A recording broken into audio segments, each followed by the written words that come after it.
अस्सलामुअलैकुम everyone, I welcome you all here. तो आप जानते हैं हम JNK UT की हिस्ट्री को पढ़ रहे हैं। आपकी डिमांड पे हमने इसको पढ़ाना स्टार्ट किया।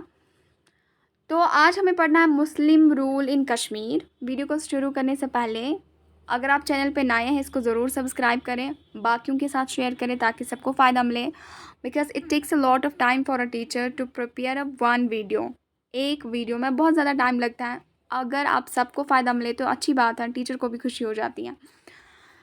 तो आप देखें, मैंने आपको बोला था डिक्लाइन ऑफ हिंदू रूल कैसे हुआ, वो मैं आपको बोल चुकी हूँ। अगर आपने नहीं देखा, आप इससे पहला वीडियो जो अपलोड हुआ है आप उसे देखिए, उसमें मैंने बोला है। तो अब जब डिक्लाइन हिंदू रूल हुआ कश्मीर में, फिर मुस्लिम इस पिक्चर में आए। हमने आपको बोला पहला जो यहाँ पे किंग था, जो मुस्लिम किंग था, वो रिंचन था। लेकिन इसको नहीं कहते हैं इसने फाउंडेशन डाली मुस्लिम डायनेस्टी की, क्योंकि इसके बाद एक और होता है। इसके बाद रिंचन के बाद एक और हिंदू रूलर आता है, उदयन देव, जिसे लास्ट हिंदू रूलर माना जाता है। इसीलिए वो अब क्या है, मुस्लिम रूल एक्चुअल फाउंडर इसका माना जाता है शाहमीर, क्योंकि शाहमीर के बाद सारे जो आए वो मुस्लिम्स थे। इसीलिए शाहमीर को ही बोलते हैं इसने फाउंडेशन डाली मुस्लिम रूल इन कश्मीर। अब आप देखिए, ये जो मुस्लिम रूल इन कश्मीर है ना, it was from 1339 to 1561 AD, ये डेट है। एक्चुअल फाउंडर कौन बने अब? शाहमीर, क्योंकि रिंचन तो है मुसलमान रूलर, लेकिन इसके बाद आया उदयन देव, उससे ब्रेक हुई ये चेन मुस्लिम्स की। इसीलिए शाहमीर को ही माना जाता है मुस्लिम डायनास्टी के रूलर, क्योंकि इसके बाद सारे जो आए वो मुस्लिम्स थे। अब देखें तो मुस्लिम रूल में पहली कौन सी डायनास्टी बनी? शाहमीरी डायनास्टी। शाहमीरी डायनास्टी का जो फाउंडर है ना, इसका नाम है शाहमीर, जो मैंने आपको बोला शाहदेव के टाइम पे 3 एडवेंचर्स आए थे। शाहमीर आया था, रिंचन आया था, लंकरचक आया था। रिंचन की कहानी तो हो गई ख़त्म। अब आप देखिए शाहमीर, इसने फाउंडेशन डाली शाहमीरी डायनास्टी इन कश्मीर। हाँ, जब ये थ्रोन पे बैठा, जब ये किंग बना, इसने अपने आप को नाम रखा सुल्तान शमसुद्दीन। थ्रोन पे बैठने के बाद इसने अपना नाम चेंज किया और ख़ुद को नाम दिया सुल्तान शमसुद्दीन। ही स्टार्टेड कश्मीर सना या कश्मीर अरा, इसे आप बोले, मतलब इसने हिंदू अरा को रिप्लेस किया। इसने नया एक कैलेंडर लाया जिसका नाम रखा कश्मीर सना या कश्मीर अरा, जो इसने स्टार्ट किया फ्रॉम 1320, क्योंकि इसी डेट से रिंचन ने इस्लाम कबूल किया था। आया आपको समझ में? तो इसके जो शाहमीरी डायनास्टी में पहले ही फाउंडर बने शाहमीर, इसका जो कमांडर इन चीफ रहा वो रहा लंकरचक। कौन रहा? लंकरचक। इसके मतलब इसकी हुकूमत में दो ग्रेट रूलर्स इसकी हुकूमत से निकले। मतलब इसके बाद 2 ग्रेट रूलर्स आए। एक का नाम है सुल्तान शहाबुद्दीन, ये एक किंग बने। इसके बाद ये भी बहुत ही अच्छे किंग बने। और उसके बाद सुल्तान ज़ैनुल आबिदीन, इसको तो क्या कहना है, इसको तो सब जानते हैं, ये कितना फेमस है सुल्तान ज़ैनुल आबिदीन। मींस ये 2 किंग्स इसके बाद जो आए वो बहुत ही ग्रेट और एबल और एफिशिएंट रूलर्स थे। अब है शाहमीर की बात। शाहमीर खुद क्या था? ये बहुत ही एबल रूलर था, worked for the welfare of the people.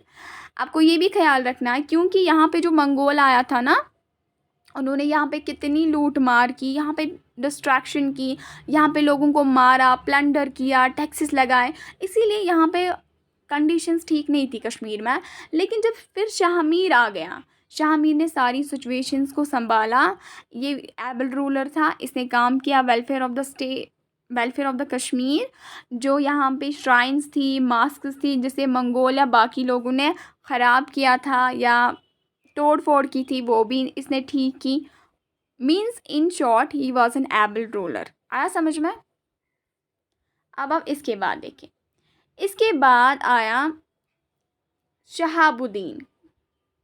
Shihabuddin आया। मैंने आपको बोला ना इसके बाद ग्रेट रूलर्स आते हैं, उसमें से एक आया। इसके बाद शाहमीर के बाद आता है शहाबुद्दीन। इसको कहते हैं ललिता द्वितीय ऑफ मिडीवल कश्मीर। अगर आपको याद होगा ये ललिता दत्त किंग किस में था, करकूटा डायनेस्टी में। आपको मैंने बोला कि ये कितना फेमस था, ये कितना एबल रूलर था, इसने कितनी खुशहाली और प्रॉस्पेरिटी लाई कश्मीर में, और शहाबुद्दीन ने भी बहुत अच्छे अच्छे काम किए, इसीलिए इसको नाम पड़ा ललिता दत्त ऑफ मिडीवल कश्मीर।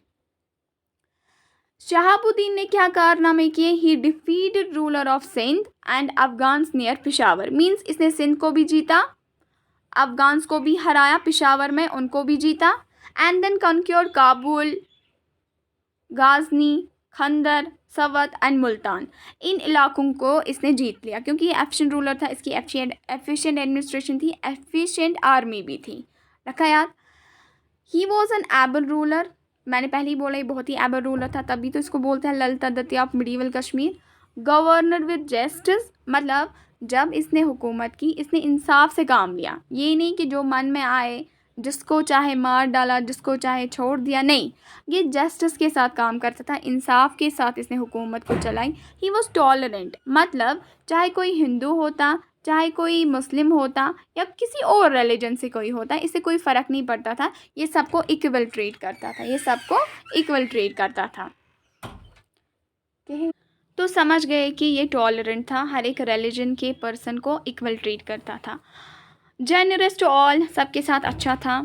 और इसकी एक बहुत बड़ी खूबी है, इसके दरबार में, इसके कोर्ट में, वहाँ पे इम्पॉर्टेंट हिंदू 2 मिनिस्टर्स थे इसको, अदरवाइज ही वाज अ मुस्लिम। मैंने आपको पहले ही बोला ये सबके लिए अच्छा था, चाहे हिंदू था, कोई मुस्लिम था, वो इससे आपको एग्जाम्पल से साइट हो जाएगा कि ये कितना जेनरस था।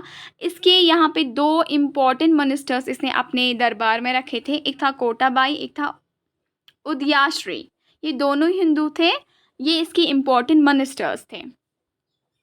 इसने एक टाउन को फाउंड किया जिसका इसने नाम दिया शहाबुद्दीनपुरा। क्या दिया नाम? अपने नाम पे नाम रखा, जिसको प्रेजेंटली कहते हैं शादीपुर। प्रेजेंटली उसे क्या कहते हैं? Shadipur. Erected money masks and monasteries, बहुत सारी मास्क्स को बनाया, बहुत सारी मोनास्ट्रीज को बनाया, क्योंकि बहुत अच्छा था, सबके साथ अच्छा ट्रीट करता था। इसके बाद जो ये है ना शिहाबुद्दीन, इसके बाद आते हैं कुतुबुद्दीन। कौन आता है? ये अनदर किंग आया, दूसरा किंग आया कुतुबुद्दीन। इसका रियल नाम था, जो इसका सच में नाम था, असल में नाम था, वो था हिंदल। क्या था? हिंदल। फिर अक्सर जब बादशाह बैठता है ना, मतलब थ्रोन पे, वो अपने अक्सर नाम चेंज करते हैं या नाम में कुछ एडिशन लगाते हैं, ये अक्सर होता है पिछले ज़मानों में। तो कुतुबुद्दीन इसका नाम था एज अ किंग, इसका रियल नेम बचपन का था हिंदल। इसके दौर में एक इम्पॉर्टेंट चीज़ है जो एग्ज़ाम पॉइंट ऑफ व्यू से बहुत इम्पॉर्टेंट है, अराइवल ऑफ मीर सैयद अली हमदानी। मतलब हमदान से मीर सैयद अली हमदानी है, ये एक मुस्लिम है, बहुत मतलब मुस्लिम स्कॉलर थे ये। इसके साथ 700 सैयदस आए फ्रॉम हमदान, एक तो ये आया और इसके साथ ही आए 700 सैयदस। ये सारे सैयदस मुस्लिम थे। क्या थे? मुस्लिम। और यहाँ पे भी हुकूमत किन की चल रही थी? मुसलमानों की। इन्होंने क्या किया? Centres of missionary activities in different parts of valley. इन्होंने मिशनरी एक्टिविटीज़ को लॉन्च करने के लिए कुछ कुछ सेंटर्स बनाए जहाँ से प्रमोट करते थे अपने रिलीजन को। आया समझ में? मिशनरीज़ में वैसा ही होता है, कोई मिशनरी होती है जैसे क्रिश्चियन मिशनरी होती हैं, वो जाते हैं कंट्रीज़ में, स्टेट्स में अपना रिलीजन फैलाने के लिए। ऐसे इन्होंने Mir Syed Ali Hamdani with the Syed 700 Syeds with the help of Qutbuddin, इन्होंने सेंटर्स बनाए मिशनरी एक्टिविटीज़ के लिए ताकि रिलीजन को प्रमोट किया जाए। उसके बाद आया सुल्तान सिकंदर। कौन आया? सुल्तान सिकंदर। ये दूसरा किंग आया कुतुबुद्दीन के बाद। और एक बात आप याद रखें, आपको बिल्कुल भी इमोशनल होने की ज़रूरत नहीं है, जज्बाती होने की ज़रूरत नहीं है। कोई बोलेगा इसने ऐसा क्यों किया, कोई बोलेगा इसको ऐसा नहीं करना चाहिए था। ये हिस्ट्री है, जो रिकॉर्डेड रिटन रिकॉर्ड्स हैं, एक टीचर को वो पढ़ाना है, चाहे वो क्या भी किया हो, चाहे किसी ने बुरा किया हो, चाहे किसी ने अच्छा किया हो, but exam point of view से आपको कोई भी सवाल आ सकता है, आपको जवाब देना है। यहाँ पे आपको बिल्कुल भी इमोशनल होने की ज़रूरत नहीं है। यहाँ पे सुल्तान सिकंदर आए फिर किंग। ये किसका बेटा था? कुतुबुद्दीन का। जो अभी वाला किंग था ना, ये उसी का बेटा था। इसे बोलते हैं, सुल्तान सिकंदर को बोलते हैं औरंगजेब ऑफ कश्मीर। औरंगजेब ऑफ कश्मीर। औरंगजेब था ना, इसे बोलते हैं बुत शिकन, means he was against the idol worship. आया आपको समझ में? तो सुल्तान सिकंदर भी ऐसे ही थे। ये पहला इंडियन रूलर माना जाता है जिसने अबॉलिश किया सती अमंग हिंदूज। सती सिस्टम होता था हिंदूज में कि अगर किसी का खावंद मर जाता तो उस औरत को भी उसके साथ ही जलना पड़ता था। It was customary among Hindus. तो ये पहले हिंदू रूलर बनते हैं जिन्होंने इसको कम्प्लीटली बैन लगाई, बोला कि ऐसा नहीं हो सकता, आप किसी को जिंदा नहीं जला सकते। हुआ ये, इसने बिल्ड किया खानकाई मौला। हु बिल्ड खानकाई मौला? इट वॉज सुल्तान सिकंदर। ये इंपॉर्टेंट पॉइंट्स है, ये आपको याद रखने हैं। उसके बाद आपको याद रखना है, उसके बाद आए सुल्तान ज़ैनुल आबिदीन। इनका क्या कहना, ये तो हर जगह मशहूर ही मशहूर है। सुल्तान ज़ैनुल आबिदीन है ना, इसको इतने नाम दिए हैं जिसकी कोई हद नहीं। इसको बोलते हैं बोडशाह। बोडशाह मीन्स ग्रेट सुल्तान, ग्रेटेस्ट सुल्तान जो थे ना वो सुल्तान ज़ैनुल आबिदीन थे। इसे बोलते हैं अकबर ऑफ कश्मीर। आगे आप देखेंगे इसे बोलते हैं शाहजहां ऑफ कश्मीर। आगे आप देखेंगे इसे कुछ और भी बोलते हैं, क्योंकि ये बड़े ही फेमस थे। इसे बोलते हैं अकबर ऑफ कश्मीर। क्यों बोलते हैं अकबर ऑफ कश्मीर? क्योंकि इसने अबॉलिश किया जजिया टैक्स। इसने प्रोहिबिट किया, बैन लगाई काउ स्लॉटरिंग पे, मतलब काउ को नहीं मारना, उस पर बैन लगाई कि इसको नहीं मारना चाहिए। टॉलरेंट था रिलीजियस पॉलिसी, चाहे कोई हिंदू था, मुस्लिम था, क्रिश्चियन था, किसी भी धर्म से कोई था, इसे फ़र्क नहीं पड़ता था, सबको इक्वल ट्रीट करता था। इसने म्यूज़िक को बढ़ाया, एग्रीकल्चर को बढ़ावा दिया, आर्ट एंड क्राफ्ट को बढ़ावा दिया, इसीलिए इसे बोलते हैं अकबर ऑफ कश्मीर। इसने रूल किया 1422 से 1470 तक, मींस 50 साल इसने रूल किया। आप खुद सोचें, कोई प्राइम मिनिस्टर कभी कभार एक साल में भी गिर जाता है, 2 साल में ही गिर जाता है। क्यों? एडमिनिस्ट्रेशन ठीक से नहीं संभाल पाता, इसलिए वो गिर जाते हैं। लेकिन जो किंग 50 साल हुकूमत करे, आप खुद ही सोचें लोग उससे कितने खुश होते हैं और वो कितना एबल रूलर होता। लोग इससे बहुत खुश थे, लोग इससे बहुत मोहब्बत रखते थे, क्योंकि ये सबके साथ बहुत अच्छा था। और इसी के दौर में आपको याद रखना, सुल्तान ज़ैनुल आबिदीन के दौर में रोड ड्यूरिंग हिज पीरियड क्या लिखा गया? जोना राजा ने लिखी द्वितीय राजतरंगी। ये सेकंड राजतरंगी है। फर्स्ट पार्ट क्या किसने लिखी थी? कल्हना ने। हाँ, ये हिस्टोरियन ऑफ कश्मीर है। जोना राजा ने लिखी द्वितीय राजतरंगी, श्रीवारा ने लिखी तृतीय राजतरंगी, मीन्स थर्ड पार्ट और सेकंड पार्ट राजतरंगी इसने लिखी इसी के दौर में, सुल्तान ज़ैनुल आबिदीन के दौर में। आया समझ में? अब आप देखिए इसके कारनामे सुल्तान ज़ैनुल आबिदीन के। Organised huge army and conquered. इसने आर्मी को ऑर्गेनाइज किया। ये तो सीधी सी बात है, जो 50 साल रूल करेगा, जो एबल होगा, उसकी आर्मी भी अच्छी होती है। इन्होंने क्या क्या जीता? पंजाब को, वेस्ट तिब्बत को, लद्दाख को, बाल्टी रीजन को, कुल्लू को, ओहिंद, हज़ारा को। आया समझ में? इन इलाकों में इसने फतह पा ली। He was greatest ruler of Kashmir in medieval period. Greatest, not only great, ये सुपरलेटिव डिग्री है, ग्रेटेस्ट रूलर इसे माना जाता है। अगर देखा जाएगा ना, ये सबसे ग्रेट रूलर थे। इसने क्या किया? Made laws and engraved them on copper plates to be placed at public places. इसने लॉज बनाए, जैसे हर कंट्री के कुछ ना कुछ लॉज होते हैं, जैसे यहाँ पे इंडियन कॉन्स्टिट्यूशन है और कोई रूल्स एंड रेगुलेशंस होते हैं। तो इसने अपनी हुकूमत को चलाने के लिए, मतलब पब्लिक लोगों के लिए कुछ रूल्स एंड रेगुलेशंस बनाए, वो इसने लिखवाए कॉपर प्लेट्स पे और उनको पब्लिक प्लेसेस पे वहाँ पे लगा के रखा, डिस्प्ले किया, ताकि लोग जाने अगर उन्होंने ऐसी गलती की उनको क्या पनिशमेंट है। उनको इस दायरे में रह के चलना, मीन्स इसको बहुत गंदा लगता था प्लंडर करना इसे पसंद नहीं था। आया आपको समझ में? प्लंडर, लूट मार, डाका डालना, ये सब कुछ इसे बिल्कुल भी पसंद नहीं था। इसीलिए इसने पहले रूल्स बनाए। जो चोर होते हैं उनको पहले ही बोला कि अगर आपने ऐसा किया तो आपको ये पनिशमेंट है। ये पीस चाहते थे, इसीलिए इसने रूल्स को बनाया, कॉपर प्लेस पे डाला ताकि लोग अमन से बैठें। एग्रीकल्चर में इसने क्या किया? स्टेट शेयर प्रोड्यूस 1/4 to 1/7 इसने किया। जो स्टेट शेयर देना होता है ना, इसने वो 1/4 से 1/7 लिया। बहुत अच्छी बात है।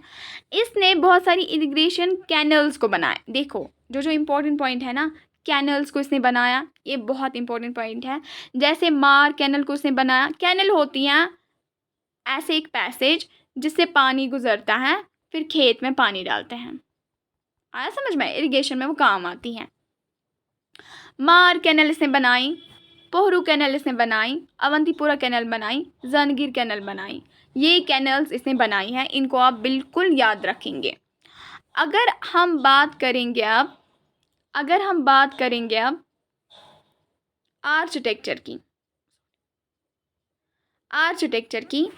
आर्किटेक्चर में इसे कहना ही क्या है, इसे बोलते हैं Shahjahan of Kashmir in architecture. अगर उसमें देखें इसे बोलते हैं शाहजहां ऑफ कश्मीर, इसे बहुत सारे नाम बोलते हैं। इसने क्या किया, इसने फर्स्ट वुडन ब्रिज बनाया जहलिम पे। जो जहलिम रिवर है, जो मेन श्रीनगर स्ट्रीम है या कश्मीर से गुजरता है, कश्मीर में मेन रिवर माना जाता है, तो इसने इसमें फर्स्ट जो इस जहलिम में पहला वुडन ब्रिज बना वो किसने बनाया? वो बनाया सुल्तान ज़ैनुल आबिदीन ने, और उसको इसने नाम रखा ज़ानकदल। उसे बोलते हैं ज़ैनकदल या ज़ानकदल। आया आपको समझ में? या आप बिल्कुल भी नहीं भूलेंगे, ये इम्पॉर्टेंट है from exam point of view से, बहुत ही ज़्यादा इम्पॉर्टेंट है। इसने बहुत सारे टाउन्स को भी बनाया, जैसे जानलंग, जानकोट, जानकदल। ये जानकदल अभी भी श्रीनगर में है, अगर कोई जानता होगा श्रीनगर कश्मीर में ये अभी भी मौजूद है। जानपुर है, जानगीर है, जान तिलक है, जान पटन है, नौशहरा है। नौशहरा ये मेन ओल्ड पार्ट ऑफ जो श्रीनगर है, डाउनटाउन, ये वहीं से है, ये अभी भी मौजूद है, जहाँ पे गर्ल्स विंग का कॉलेज भी मौजूद है। तो ये सब चीज़ें इसने बनाई हैं, इतने इतने सारे टाउन्स। मैंने बोला नहीं बहुत एबल था एडमिनिस्ट्रेशन में भी, आर्ट एंड कल्चर में भी, मतलब आर्ट एंड क्राफ्ट में भी, एग्रीकल्चर में भी, रूल्स एंड रेगुलेशंस में, सब में ये बहुत एफिशिएंट था। इसीलिए तो इसने 50 साल हुकूमत की, 50 साल हुकूमत की। इसने क्या किया, ये भी आप एग्जाम पॉइंट ऑफ व्यू से बहुत ज़रूरी याद रखेंगे। इसने आर्टिफिशियल आइलैंड बनाया, वुलुर लेक। वुलुर लेक जो है ये फ्रेश वाटर लेक है। क्या है? Fresh water lake in Kashmir. तो इसने इसमें बनाया एक आर्टिफिशियल आइलैंड जिसका इसने नाम रखा ज़ैनलंक। क्या रखा नाम? ज़ैनलंक। यह अपने नाम पे ही ज़्यादा नाम रखता था। देखिए यहाँ पे आप देखिए ज़ैना ज़ैना ज़ैना, अक्सर यही ये नाम रखता, ज़ैनकदल। यहाँ पे वुलुर लेक में इसने आर्टिफिशियल आइलैंड बनाया, उसका नाम रखा ज़ैनलंक। आया समझ में? देखिए अब आर्ट एंड क्राफ्ट में इसको देखते हैं, इसने क्या किया है। इसका ग्रेट इंटरेस्ट था इस आर्ट एंड क्राफ्ट में, बहुत ज़्यादा इंटरेस्ट इसमें रखता था, बहुत शौकीन थे ये आर्ट एंड क्राफ्ट के। ये आपको बिल्कुल याद रखना है एग्जाम पॉइंट ऑफ व्यू से। Introduced art of making pashmina shawls from Tibet. Tibet से इसने मतलब यहाँ लाया कश्मीर में कौन सा art? Art of making pashmina shawls. आप जानते हैं पश्मीना शॉल्स कितने मशहूर हैं, कश्मीर के पश्मीना शॉल्स कितने मशहूर हैं। तो ये किसने लाया है? सुल्तान ज़ैनुल आबिदीन ने असल में यहाँ पे कश्मीर में लाया है फ्रॉम तिब्बत। या आप याद रखेंगे। उसके अलावा आप याद रखेंगे इन्होंने वुड कार्विंग यहाँ कश्मीर की बहुत मशहूर है, वो इंट्रोड्यूस करवाया। बुक बाइंडिंग वो इंट्रोड्यूस करवाया। कारपेट वीविंग वो इंट्रोड्यूस करवाया। ये सब चीज़ें आप याद रखेंगे। मैंने आपको पहले ही बोला इसे अकबर ऑफ कश्मीर कहते हैं, शाहजहां ऑफ कश्मीर कहते हैं, बोडशाह बोलते हैं, ग्रेटेस्ट रूलर बोलते हैं। ये सब नाम इसे दिए गए हैं।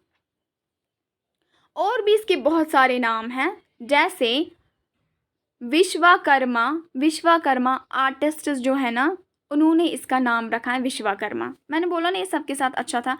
जब ये आर्ट को बहुत पसंद करता था तो आर्टिस्ट्स को भी बहुत मतलब इनक्रेज करता था। जिस कंट्री में हुक्मरान आर्टिस्ट्स को इनक्रेज करेगा, उनको बढ़ावा देगा, उनके काम को सराहना करेगा, वो तो उसको लक़ब देंगे ही ना। उन्होंने इसका नाम रखा है विश्वकर्मा। जो केमिस्ट्स थे उन्होंने इसका नाम रखा है किसका? सुल्तान ज़ैनुल आबिदीन का, नागार्जुना। ये इसको केमिस्ट्स ने नाम दिया। बाकियों ने इसे नाम दिया गोरखनाथ। मतलब सब अपनी अपनी तरफ से इसे अपने अपने नाम बोलते थे, क्योंकि ये सबका लाडला था, मतलब सब इससे मोहब्बत रखते थे। फिर क्या हुआ, सुल्तान ज़ैनुल आबिदीन डाइड इन 1470। मैंने आपको बोला इसने 1420 से 1470 तक रूल किया, मीन्स इसने 50 साल रूल किया। फिर 1470 में इसकी डेथ होती है। उसके बाद शाह मीरी डायनास्टी की मतलब ख़त्म, डिक्लाइनिंग पॉइंट इसका हो जाता है। क्यों? इसके बाद जो रूलर्स आए वो वीक आए। और अगर हम देखें जो इस डायनास्टी का लास्ट रूलर आया, किस डायनास्टी का? शाहमीरी डायनास्टी का, वो थे हबीब शाह। कौन थे? Habib Shah was last ruler of Shahmiri dynasty. ये अच्छा नहीं था, ये इनकॉम्पिटेंट था, ये सुल्तान ज़ैनुल आबिदीन की तरह हर मतलब एफिशिएंट नहीं था, एबल नहीं था, जनरस नहीं था, कॉम्पिटेंट नहीं था। शॉर्ट में he was weak and he was incompetent. आप जानते हैं जब कोई रूलर वीक होता है, इनकॉम्पिटेंट होता है, उससे लोग तंग आते हैं, उसको तो गिरना ही पड़ता है, उसको हुकूमत छोड़नी पड़ती है। तो इसको क्या हुआ, मतलब ये हबीब Shah he was deposed bye गाजी चक। गाजी चक कौन थे? ये आर्मी जनरल थे, आर्मी जनरल थे गाजी चक। तो क्या हुआ, जब ये हबीब शाह वीक था, इनकॉम्पिटेंट था, इसे हुकूमत नहीं संभलती थी, इसको फिर मतलब इसको गिराया गया, वहाँ पे रखा गया, किसको थ्रोन पे चढ़ाया गया? गाजी चक।